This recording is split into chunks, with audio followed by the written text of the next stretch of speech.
தலைவர் பெயரால் இந்த நகரம் உருவாக்கப்பட்டிருக்கிறது.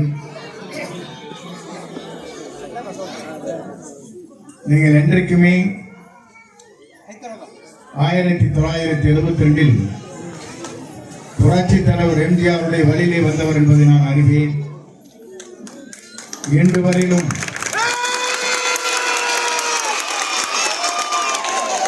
புரட்சி தலைவர் அம்மாவுடைய வழியிலே நின்று நாம் அனைவரும் பணியாற்றினோம்.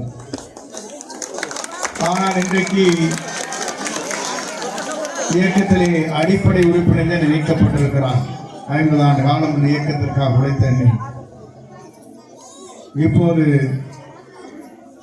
இளைஞரின் எழுச்சி நாயகனாக இருக்கிற விஜய் அவருடைய இயக்கத்தை நான்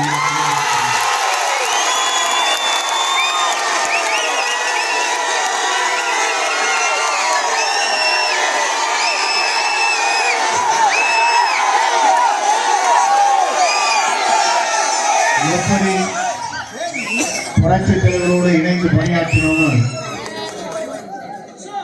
3 முறை தமிழ்நாட்டின் நிரந்தர முதலமைச்சர் வரலாற்றை படைத்தார்.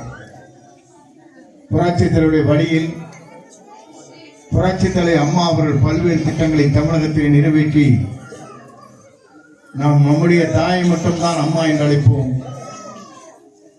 ஆனால் உலகத்திலே வாழ்கிற அத்தனை பேரும் அம்மா என்று அழைக்கக்கூடிய ஒரே தலைவி புரட்சி தலைவர் அம்மா.